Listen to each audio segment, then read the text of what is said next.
প্রিয় দর্শক, আপনাদের সবাইকে আমন্ত্রণ জানাচ্ছি কনকা কুইক রেসিপি থেকে। আমি সাদিয়া তাহের। আশা করছি সবাই ভালো আছেন এবং সবার রমজান খুবই ভালো কাটছে। বরাবরের মতো আজকেও হাজির হয়ে গেলাম আপনাদের জন্য একটা ঝটপট এবং মজাদার রেসিপি নিয়ে। যেমনটা জানেন তা অবশ্যই আমি একা করছি না, আমার সাথে আছে একজন বিশেষ অতিথি। তিনি আর কেউ নন, সবার পছন্দের অ্যাক্টর চাষি আলম ভাই। কেমন আছেন ভাইয়া? আসসালামু আলাইকুম। আছি ভালো, আলহামদুলিল্লাহ। রমজান মাস, সিয়াম সাধনার মাস, এটা তো ভালো থাকতেই হয়। অবশ্যই। রমজান কেমন কাটছে? অনেকটা রমজান আমরা পার করেছি, কেমন কাটছে? ভালো, আলহামদুলিল্লাহ। রমজান তো আসলে উপভোগ করার একটা সংযমের মাস। কারণ যত সংযম করা যাবে তত নিজের জন্য ভালো, সবার জন্যই ভালো। অবশ্যই। ইফতার কি ভাইয়া বাসায় করা হয় নাকি ম্যাক্সিমাম টাইম শুটিং হাউসেই করা হয়? ম্যাক্সিমাম টাইম শুটিং হাউসে করা হয়, মাঝে মাঝে একটা দুইটা। প্রথম রোজাটা বাসায় করা হয়েছে, কারণ প্রথম 1-2 আমি শুট রাখি নাই, ইচ্ছা করি যে বাসার সাথে করব। আচ্ছা, এখন তো যেমন ভাই একটা ফ্যামিলি হয়েছে, আগে যেমন একটু সিঙ্গেল ছিলেন, তো ওই সময় হয়তো বাসায় যাওয়ার একটা তাড়াটা থাকতো না। এখন তো বাসায় যাওয়ার অনেক তাড়া থাকে নিশ্চয়ই, একসাথে ইফতার করবেন ফ্যামিলির সাথে। তো ডিফারেন্সটা কি ফিল হয় এখন? আসলে তারা তো সব সময় থাকতো, সিঙ্গেল যখন ছিলাম তখনও, কারণ তখন তো মা বোন সবার সাথে করার একটা আনন্দ আছে।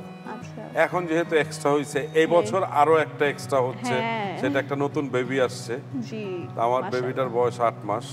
এটা তো তারা বেশি থাকবেই, একসাথে সবাই মিলে ইফতারি করাটার মজাই আলাদা। চলেন প্লিজ। ঠিক আছে।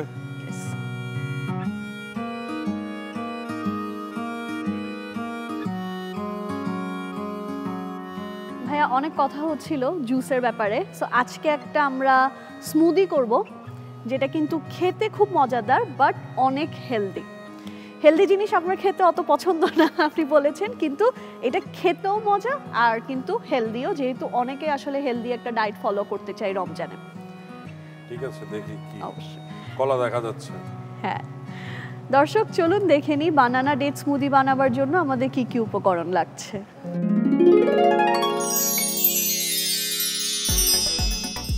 রেসিপি বানানা ডেট স্মুদি। উপকরণ: কলা 1টি, টক দই আধা কাপ, খেজুর 2 টেবিল চামচ, কাজু বাদাম কুচি 3 চা চামচ, মধু 2 টেবিল চামচ, পানি পরিমাণ মতো। দেখে নিলেন উপকরণগুলো। যেটা বলছিলাম ভাইয়া, আসলে অনেকে থাকে যারা সেম টাইপের একটা জুস খেতে, যেমন আপনাদের ওখানে ভ্যারাইটি অনেক পছন্দ করে, সেম টাইপের জুস খেতে পছন্দ করে না। তো আমরা চেষ্টা করেছি, সচরাচর আমাদের বাসায় কিন্তু রমজানে এটা থাকেই, খেজুর বাদাম আর কলাটাও কিন্তু যেহেতু আমরা চিড়া খাই, সো অনেক সময় থাকে। তো ওই হিসাবে আজকে খুবই একটা হেলদি একটা ড্রিঙ্ক করার চেষ্টা করছি। এটা কি নাম হবে? বানানা ডেট স্মুদি। যেহেতু আমরা টক দই ব্যবহার করছি তাই এটাকে আমরা স্মুদি বলছি।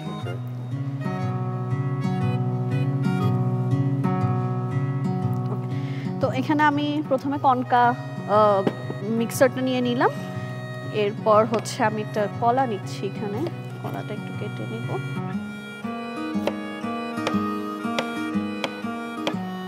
এটা তো মনে হয় সময়ও তেমন একটা বেশি লাগে না। না, একদম না। আর যেহেতু 30টা রমজান, এক এক দিন আসলে এক একটা জিনিস খেতে ইচ্ছে করে, সব সময় তো আসলে সেম টাইপের জিনিস ভালো লাগে না খেতে। তো ওই হিসাবে এটা কিন্তু খুবই একটা ভালো অপশনে রাখা যায়। এই জুসটা তো একজনের জন্য নাকি? না, এখানে আমরা 2 জনের জন্য বানাচ্ছি এখন। তো প্রথমে হচ্ছে এখানে আমি কনকা মিক্সারে হচ্ছে কলা নিয়ে নিয়েছি। এখন এখানে আছে টক দই দিয়ে দিচ্ছি। কেউ চাইলে টক দইয়ের পরিবর্তে যে আমাদের যে লিকুইড মিল্কটা পাওয়া যায় ওটাও ব্যবহার করতে পারে। আমার মনে হয় টক দইটাই ভালো হবে। হ্যাঁ, এটা তো স্বাস্থ্যের জন্য খুব উপকারী, খুবই ভালো। এখানে অলমোস্ট হাফ কাপের মতো টক দই দিয়ে দিলাম। এরপর এখানে আছে খেজুরটাও খুবই উপকারী আমাদের। এটা এমন না যে শুধু আমরা রমজানে খেতে পারি, অনেকে আছে যারা নর্মাল টাইমে অনেক হেলদি জিনিস খেতে চায়, ডায়েট করে বা স্মুদি ক্যারি করতে চায়, তখনও কিন্তু এটা করে খেতে পারে। সবাই মোটামুটি দেখি বেশ খেজুর খায়। খেজুর কিন্তু আসলে খুব উপকারী একটা ইনগ্রিডিয়েন্ট। এখানে কিছু কাজু বাদাম আছে, বাদামের পরিমাণটা কি মানে বাদামের পরিমাণটা যে যার ইচ্ছা মতো, এখানে আমি 3-4 চামচের মতো দিয়ে দিলাম। বাদাম তো অনেকে আছে একটু বেশি খেতে চায়, একটু কম খেতে চায়, অনেকে চাইলে এটাতে কাঠবাদাম দিতে পারে। জি, এটা হচ্ছে মধু, আমরা কোনো চিনি ব্যবহার করছি না, শুধু মধু ব্যবহার করছি। এখানে অল্প একটু পানি দিয়ে দিচ্ছি, একদম অল্প, সবকিছু একটু সুন্দরভাবে ব্লেন্ড হয়ে যাওয়ার জন্য। আবার পরে যদি আমাদের পানি লাগে তখন আমরা অ্যাড করব, আগে সবকিছু একসাথে খুব ভালোভাবে মিশিয়ে নেব। এই যে এটা লাগিয়ে নিয়েছি, এখন হচ্ছে এটাকে ব্লেন্ড করে নেব।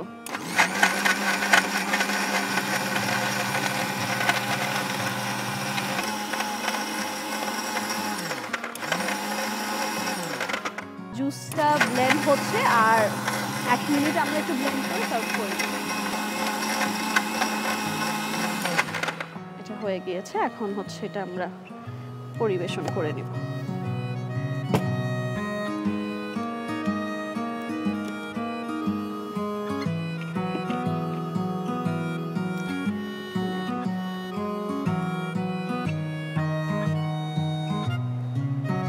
কালারটা অনেক সুন্দর। আর এটা কিন্তু মানে আমরা হয়তো চিন্তা করতে পারি অনেক হেলদি জিনিস হয়তো মজা হবে না, বাট এটা খেতেও কিন্তু খুবই মজা হয়। হ্যাঁ, খেজুর যেহেতু আছে এটা ভালো হওয়ারই কথা। কাজু বাদামটা উপরে দেওয়ার জন্য। এটা হচ্ছে পেস্তা বাদাম। জি সরি, কাজু বাদাম তো আগেই দেয়া হয়েছে। হ্যাঁ, কাজু বাদাম নিয়ে আমরা ব্লেন্ড করেছি, আর পেস্তা বাদামটা আমরা উপরে দিয়ে দিচ্ছি।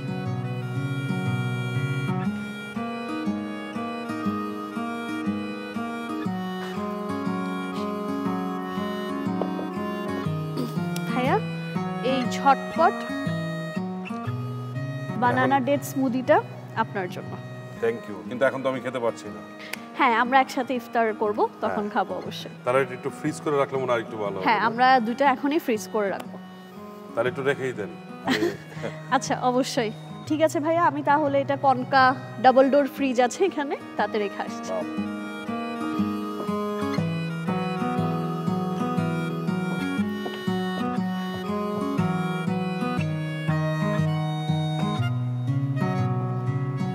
দর্শক, চলুন দেখে নিই বানানা ডেট স্মুদি বানাবার প্রস্তুত প্রণালীটি আরেকবার।